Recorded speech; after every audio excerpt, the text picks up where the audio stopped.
Glade. Oh. Now what's up? Oh man, I got my get my audio squared away. It's going on in the room. Lord help. Testing. Yeah. That looks better. Have I got my stuff going? You know, I can't top out this mic anymore. I really don't know. Let me go into advanced audio properties behind it. See, can I see something up in here? I cannot. Mic auxiliary is even.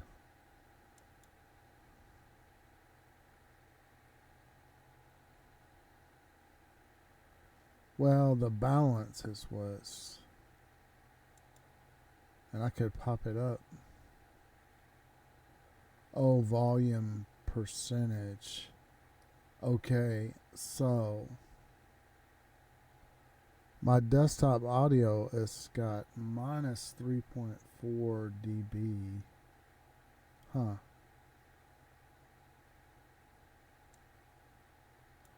So what if I put 1 dB of boost on my microphone? It looks like that helped a little bit. Hello? One way to find out. If I put like 5 on there. 4. Testing. Hello. Man,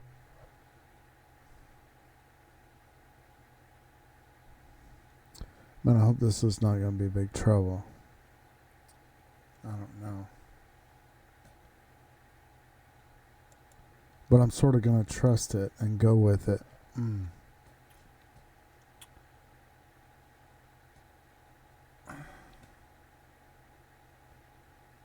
I need to look around to Monty.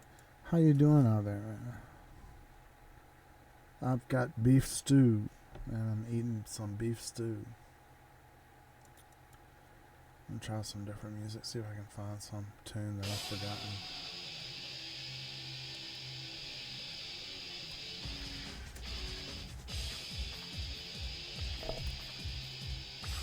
I sort of like that, but not really.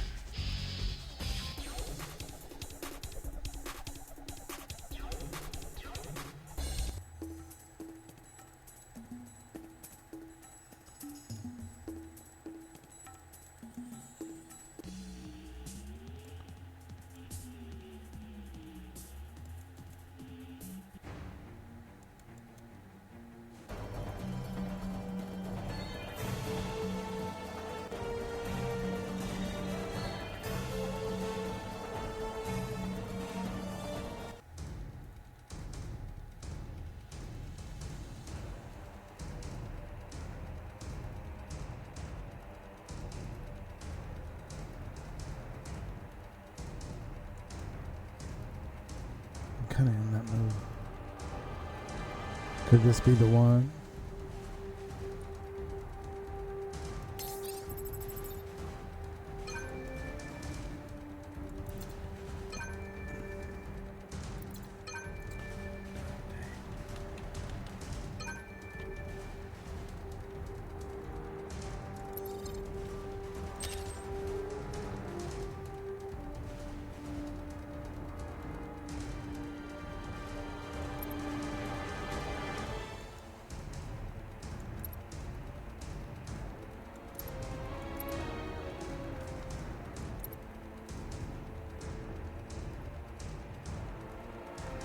He's there, but he's not. This guy's just low.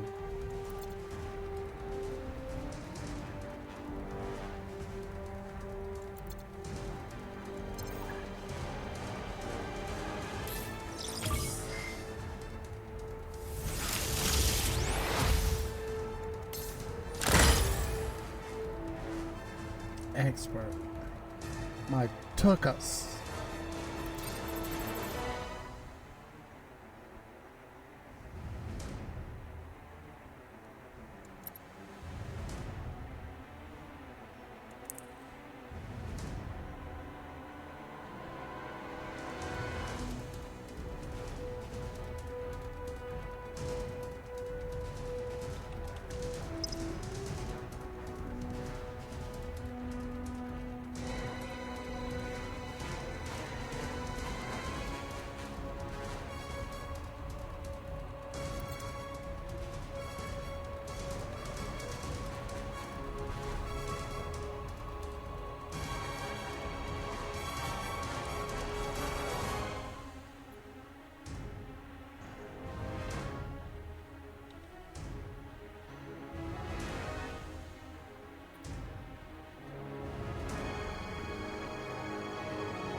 I'm gonna wait for the Walking Dead.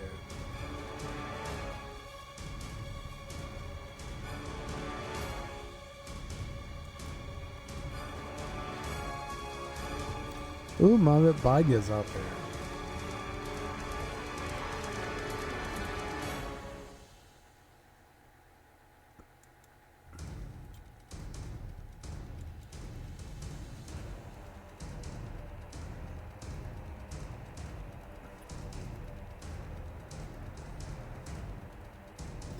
My daughter's desk, but there you can see it pretty good. She's got all her computers. Let's see, she's got two. Yeah, that's three. Each laptop has a big screen monitor connected to it, so she can get on. I'll set up on the big screens, you know, those 10-hour animations of the undersea or outer space or something.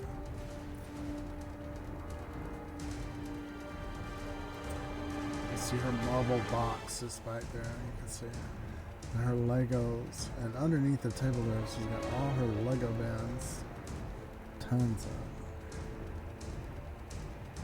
them. I kept an eye on those thrift stores. Man, Walking Dead, how long is the battle gonna last? Man, gonna last about 3 minutes. Come on. Well, what you doing? Ooh.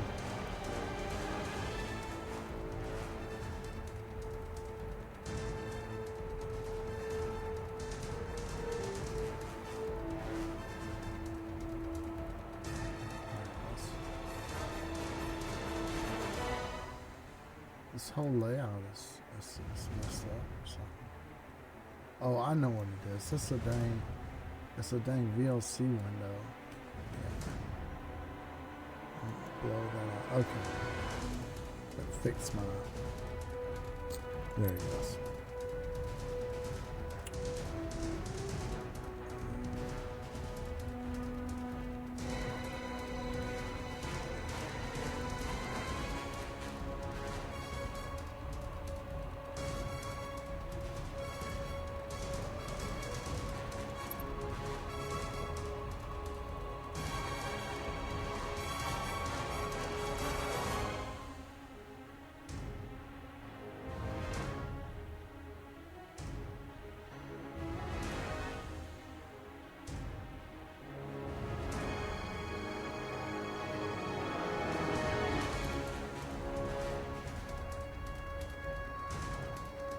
The man has stepped away for a blunt.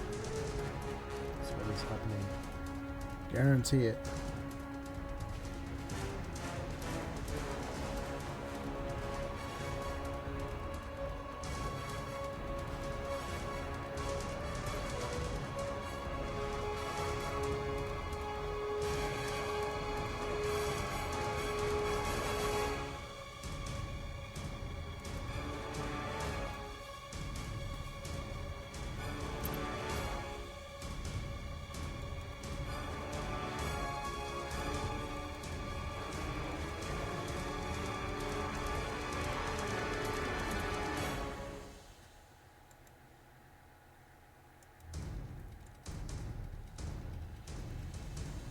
The Call of Cthulhu by H.P. Lovecraft, found among the papers of the late Francis Wayland Thurston of Boston. Of such great powers or beings there may be conceivably a survival of a hugely remote period when consciousness was manifested, perhaps, in shapes and forms long since withdrawn before the tide of advancing humanity. Forms of which poetry and legend alone have caught a flying memory and called them gods, monsters, mythical beings of all sorts and kinds. Algernon Blackwood. The horror and play.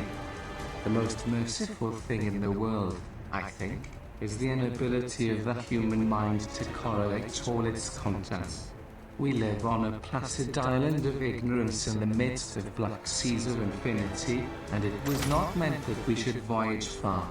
The sciences, each straining in its own direction, have hitherto harmed us little, but someday the piecing together of dissociated knowledge will open up such terrifying vistas of reality, and of our frightful position therein, that we shall either go mad from the revelation or flee from the deadly light into the peace and safety of a new dark age. Theosophists have guessed at the awesome grandeur of the cosmic cycle wherein our world and human race form transient incidents. They have hinted at strange survivals in terms which would freeze the blood if not masked by a bland optimism. But it is not from them that there came the single glimpse of forbidden eons which chills me when I think of it and maddens me when I dream of it. That glimpse, like all red glimpses of truth, flashed out from an accidental piecing together of separated things, in this case an old newspaper item and the notes of a dead professor. I hope that no one else will repeat this piecing out. Certainly, if I live, I shall never knowingly supply a link in so hideous a chain. I think that the professor, too, intended to keep silent regarding the part he knew, and that he would have destroyed his notes if not sudden death seized him. My knowledge of the thing began in the winter of 1926-27 with the death of my granduncle George Gammalangel, Professor Emeritus of Semitic Languages in Brown University, Providence, Rhode Island. Professor Angel was widely known as an authority on ancient inscriptions, and had frequently been resorted to by the heads of prominent museums, so that his passing at the age of 92 may be recalled by many. Locally, interest was intensified by the obscurity of the cause of death. The professor had been stricken whilst returning from the Newport boat, falling suddenly, as witnesses said, after having been jostled by a nautical-looking Negro who had come from one of the queer dark ports on the precipitous hillside which formed a shortcut from the waterfront to the deceased's home in William Street. Physicians were unable to find any visible disorder, but concluded after perplexed debate that some obscure lesion of the heart, induced by the brisk ascent of so steep a hill by so elderly a man, was responsible for the end. At the time I saw no reason to dissent from this dictum, but latterly I am inclined to wonder, and more than wonder. As my granduncle's errand executor, for he died a childless widower, I was expected to go over his papers with some thoroughness, and for the purpose moved his entire set of files in boxes to my quarters in Boston. Much of the material which I collected will be later published by the American Archaeological Society, but there was one box which I found exceedingly puzzling, and which I felt much averse from showing to other eyes. It had been locked, and I did not find it until it occurred to me to examine the personal ring which the professor carried always in his pocket. But indeed I succeeded in opening it, but when I did so seemed only to be confronted by a greater and more closely locked barrier. For what could be the meaning of the queer clay bar relief and the disjointed jottings, mumblings, and cuttings which I found? That my uncle, in his latter years, become credulous of the most superficial impostures, I resolved to search out the eccentric sculpture responsible for this apparent disturbance of an old man's peace of mind. The bas-relief was a rough rectangle less than an inch thick and about 5 by 6 inches in area, obviously of modern origin. Its designs, however, were far from modern in atmosphere and suggestion, for although the vagaries of Cubism and Futurism are many and wild, they do not often reproduce that perfect regularity which lurks in prehistoric writing. And writing of some kind of bulk of these designs seems certainly to be, though my memory, despite much familiarity with the papers and collections of my uncle, failed in any way to identify this particular species, or even to hint at its remotest affiliations. Above these apparent hieroglyphics was a figure of evidently pictorial intent, though its impressionistic execution forbade a very clear idea of its nature. It seemed to be a sort of monster, or symbol representing a monster, of a form which only a diseased fancy could conceive. If I say that my somewhat extravagant imagination yielded simultaneous pictures of an octopus, a dragon, and a human caricature, I shall not be unfaithful to the spirit of the thing.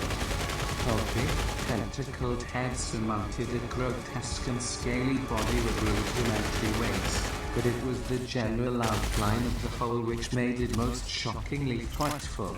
Behind the figure was a vague suggestion of a cyclopean architectural background. The writing accompanying this oddity was, aside from a stack of press cuttings, in Professor Angel's most recent hand, and made no pretense to literary style. What seemed to be the main document was headed Cthulhu cult in characters painstakingly printed to avoid the erroneous reading of the words so unheard of. The manuscript was divided into two sections, the first of which was headed 1925, Dream and Dreamwork of H.A. Wilcox, 7 Thomas Street, Providence, R.I., and the second, Narrative of Inspector John R. Eggers, 121 Bendon Street, New Orleans, La, 1908, A.S. MTG.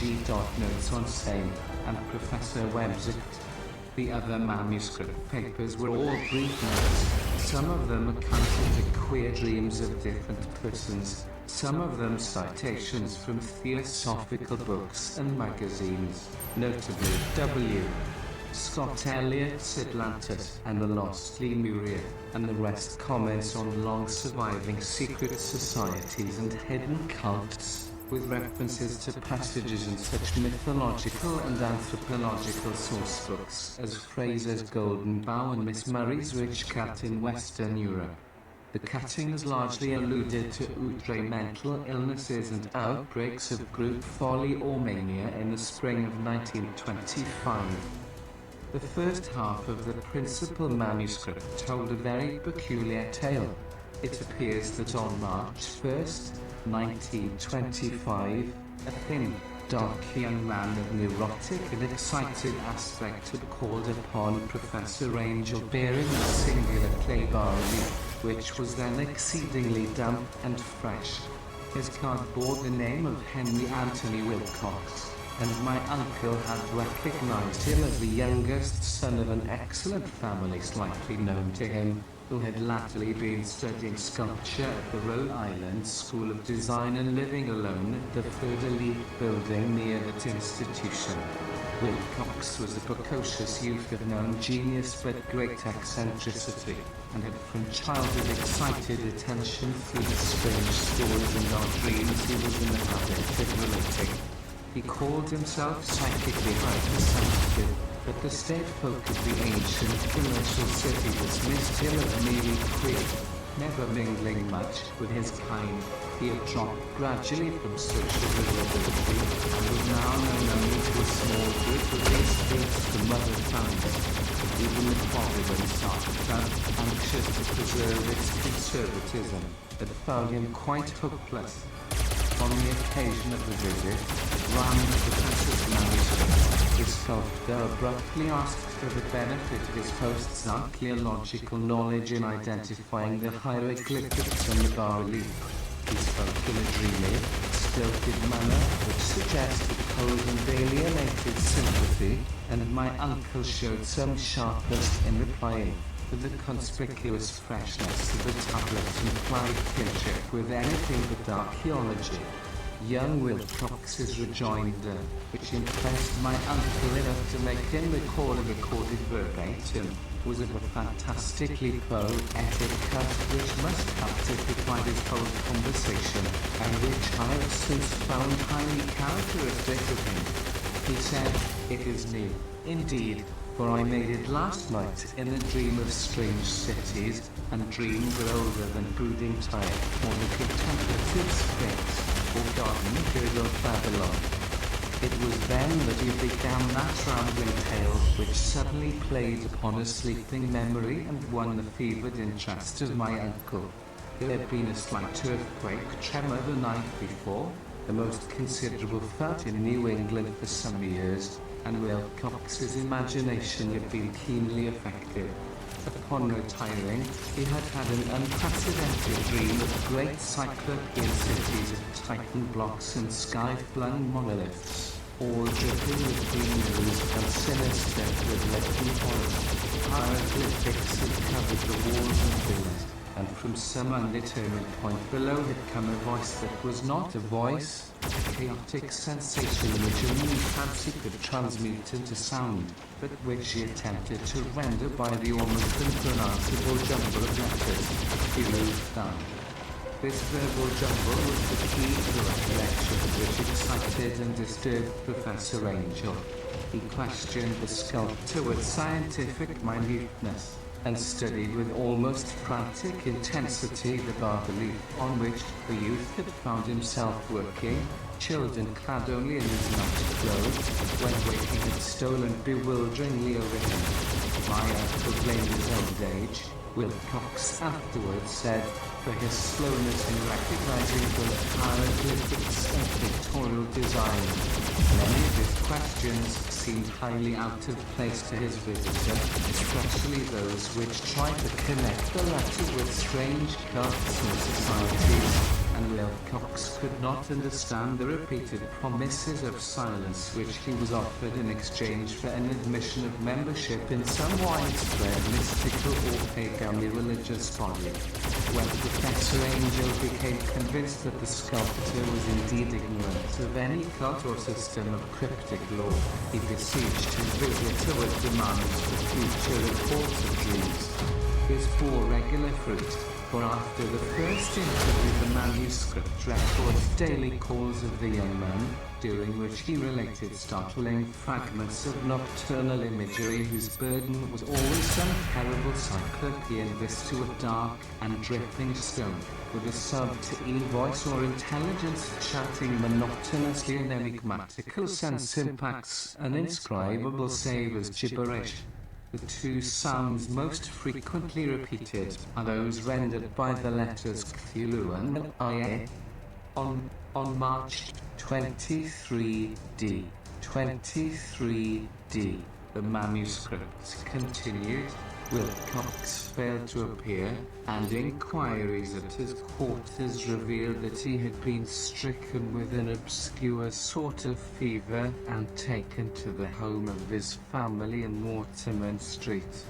He had cried out in the night, arousing several other artists in the building, and had manifested since then only alternations of unconsciousness and delirium.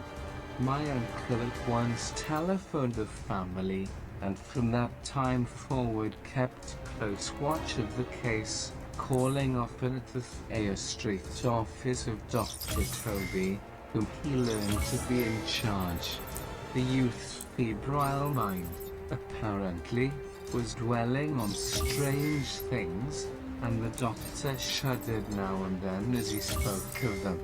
They included not only a repetition of what he had formerly dreamed, but touched wildly on a gigantic thing miles high which walked or lumbered about.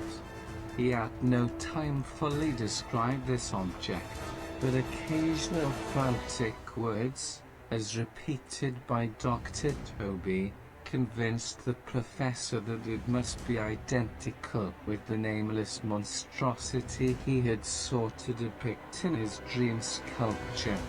Reference to this object, the doctor added, was invariably a prelude to the young man's subsidence into lethargy.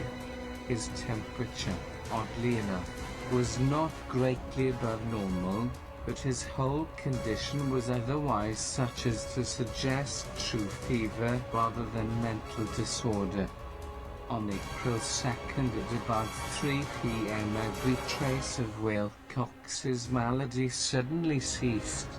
He sat upright in bed, astonished to find himself home and completely ignorant of what had happened in dream or reality since the night of March 22nd.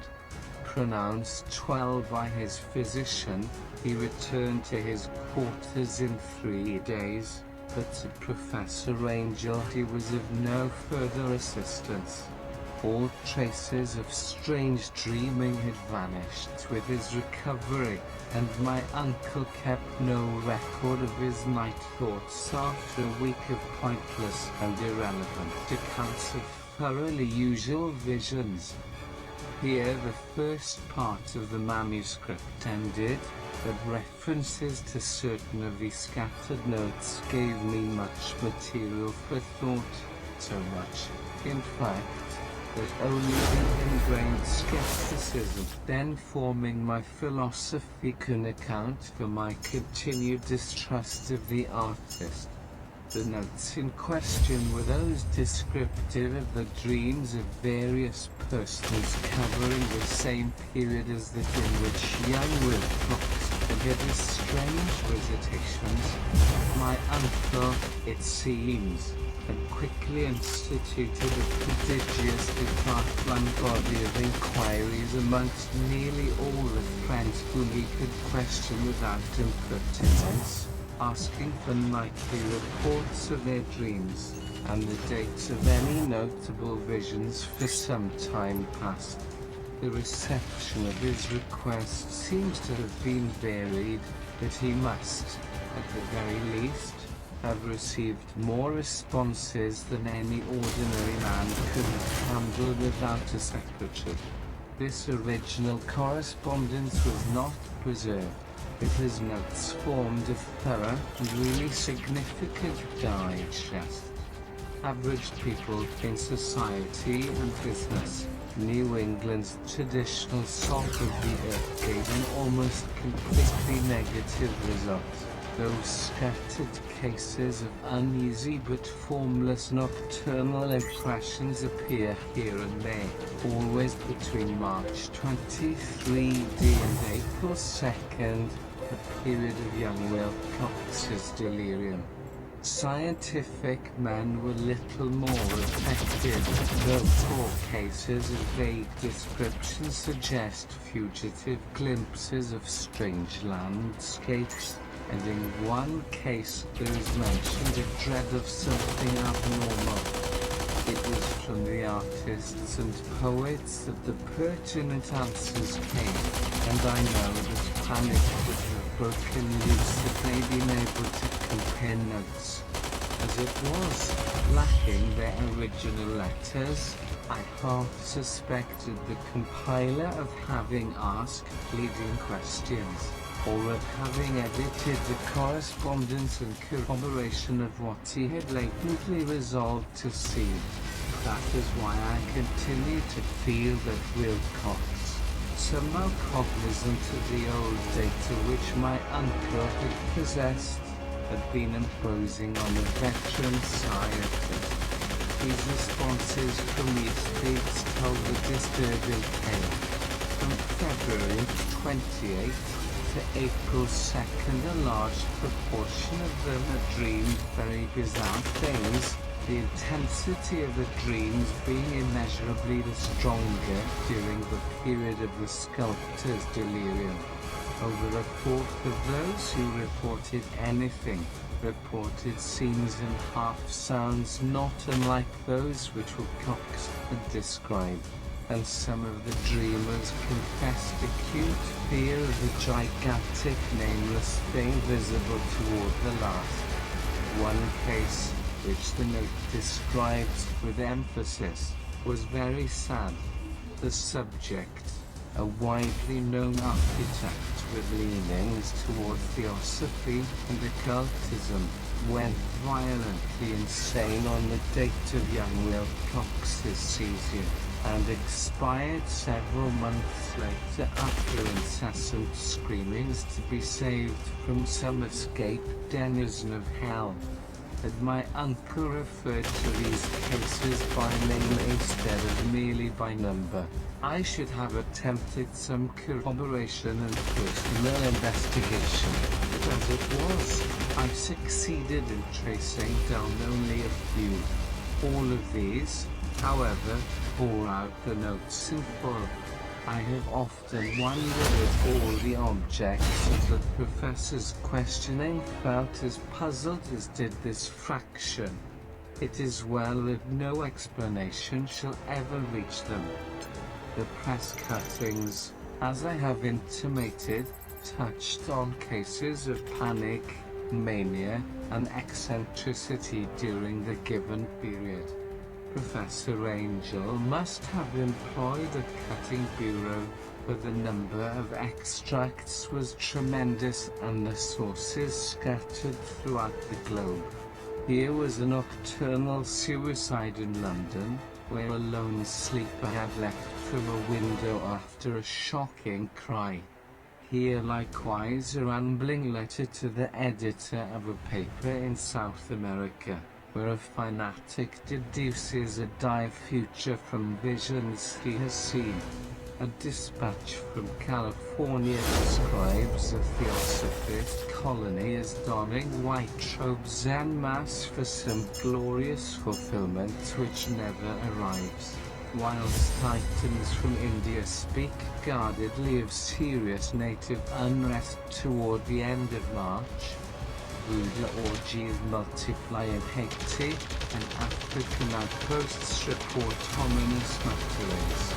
American officers in the Philippines find certain tribes bothersome about this time, and New York policemen are mobbed by hysterical Levantines on the night of March 22nd -23. The west of Ireland, too, is full of wild rumor and legendary, and a fantastic picture named Ardois Bonnet hangs a blasphemous dream landscape in the Paris Spring Salon of 1926. And so numerous are the recorded troubles and insane asylums that only a miracle could have stopped the medical fraternity from noting strange parallelisms and drawing mystified conclusions.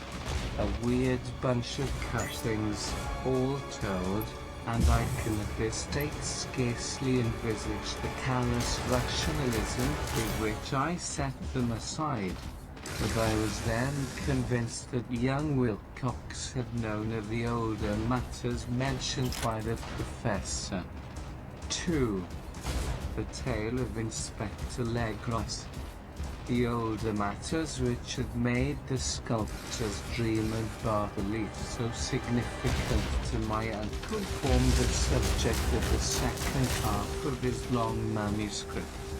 Once before, it appears, Professor Angel had seen the hellish outlines of the nameless monstrosity, puzzled over the unknown hieroglyphics, and heard the ominous syllables which can be rendered only as Cthulhu, and all this in so stirring and horrible a connection that it is small wonder he pursued young Wilcox with queries and demands for data.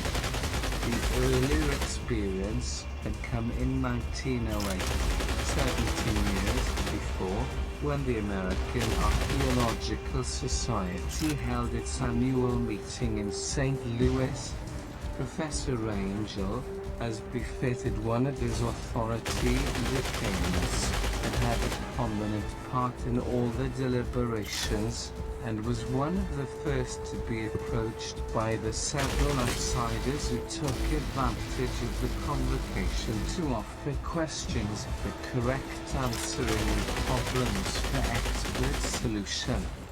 The chief of these outsiders had in a short time the focus of interest for the entire meeting, was a commonplace-looking middle-aged man who had traveled all the way from New Orleans for certain special information unobtainable from any local source. His name was John Raymond Legros.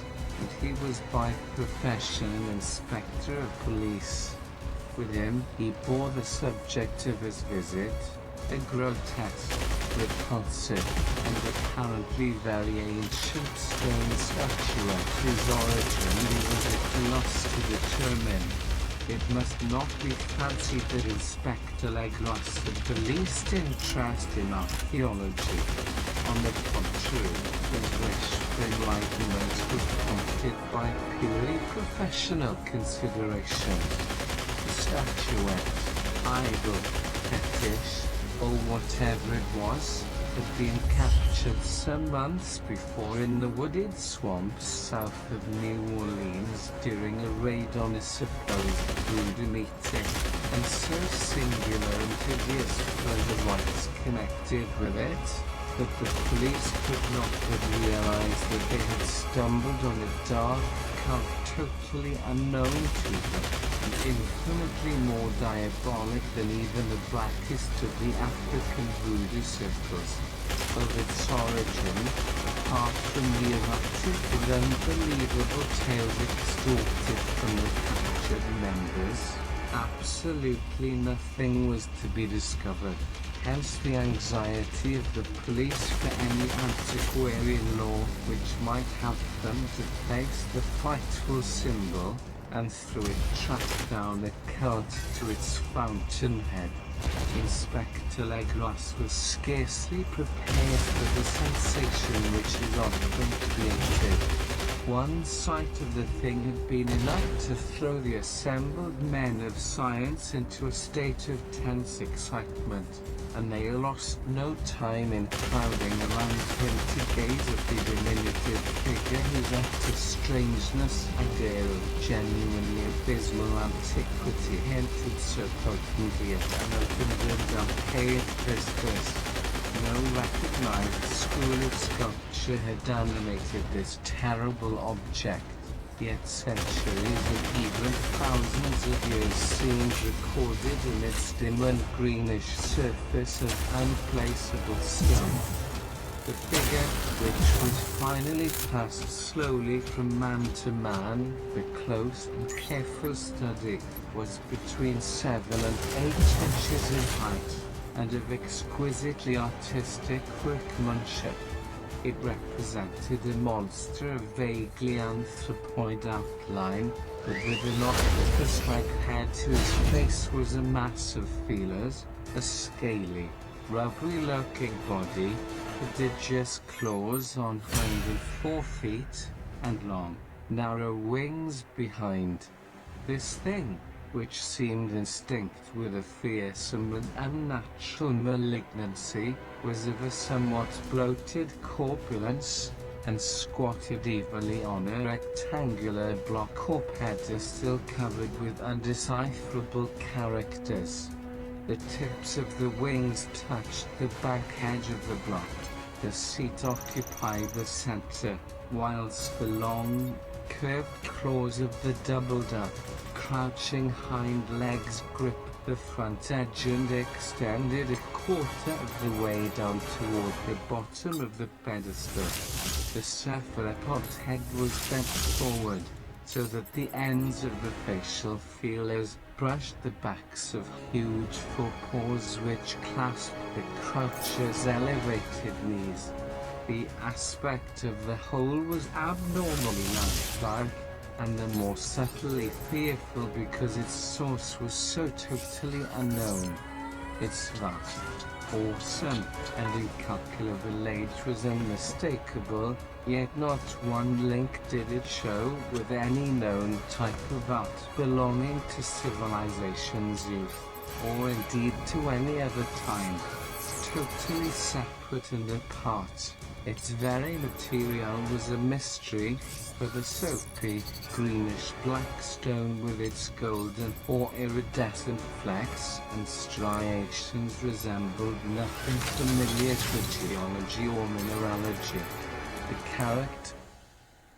characters along the base were equally baffling, and no member present, despite a representation of half the world's expert learning in this field, could form the least notion of even their remotest linguistic kinship.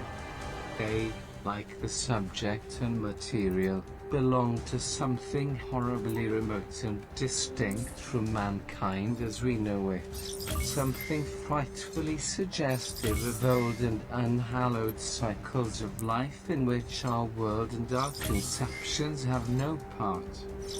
And yet, as the members severally shook their heads and confessed defeat of the inspector's problem, there was one man in that gathering who suspected a touch of bizarre familiarity in the monstrous shape and writing, and who presently told with some diffidence of the odd trifle he knew. This person was the late William Channing Webb, professor of anthropology at Princeton University, and an explorer of no slight note.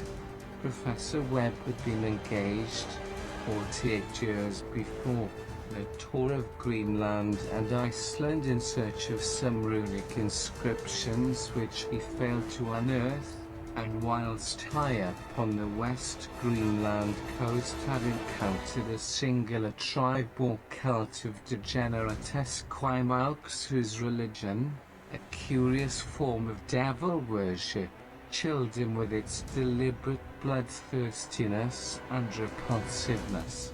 It was a faith of which other Esquimaux knew little, and which they mentioned only with shudders, saying that it had come down from horribly ancient eons before ever the world was made.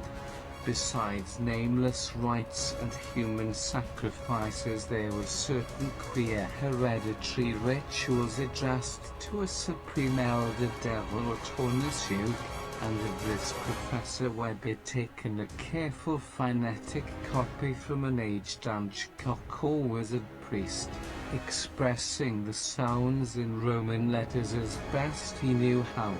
But just now of prime significance was the fetish which this cult had cherished, and around which they danced when the aurora leapt high over the ice cliffs.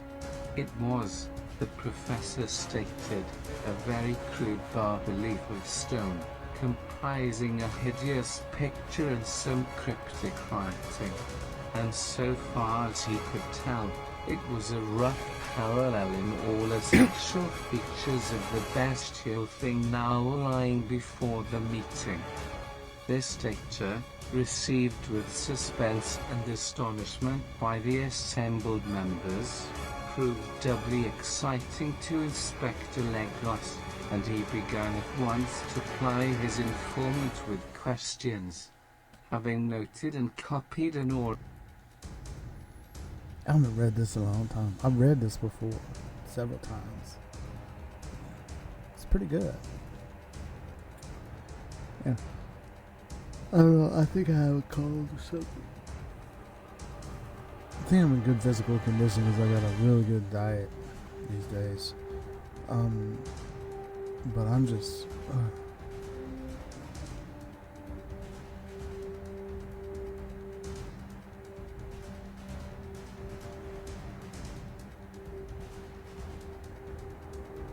I'm debating, am I going to be in here or not?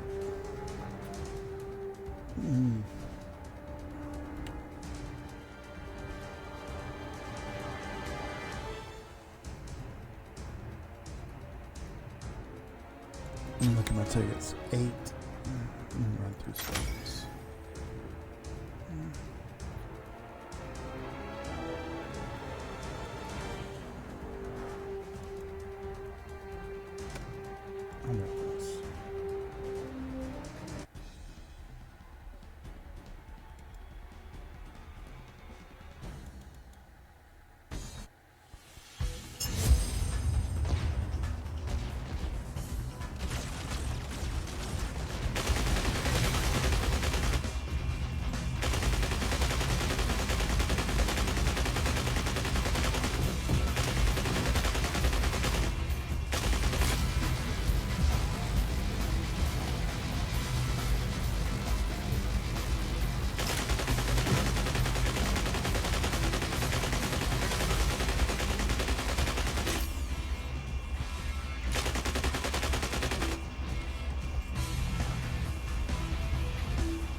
y'all doing?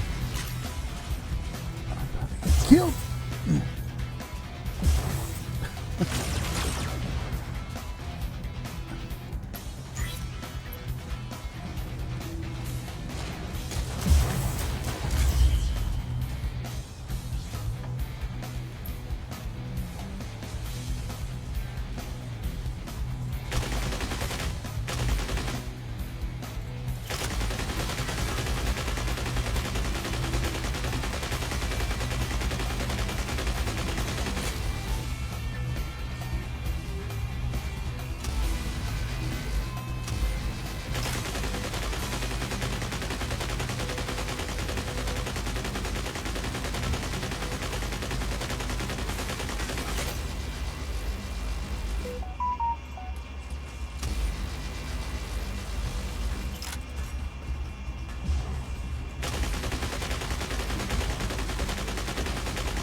Shoot.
Bad sport.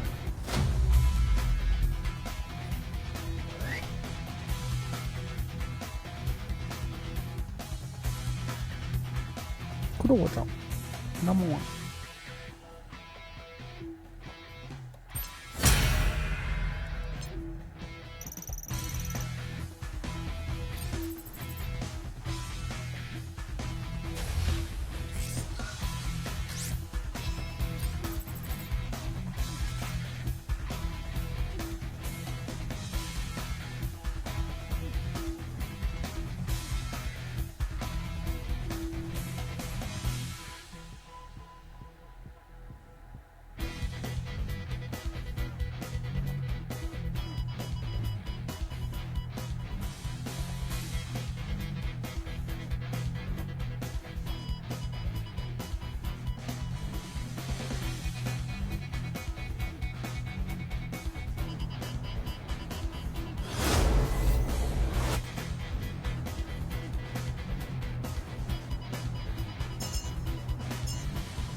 permission to be human. I'm gonna hang it up for the day, and we'll see you next time. Thanks for tuning in. We'll be back again when we're back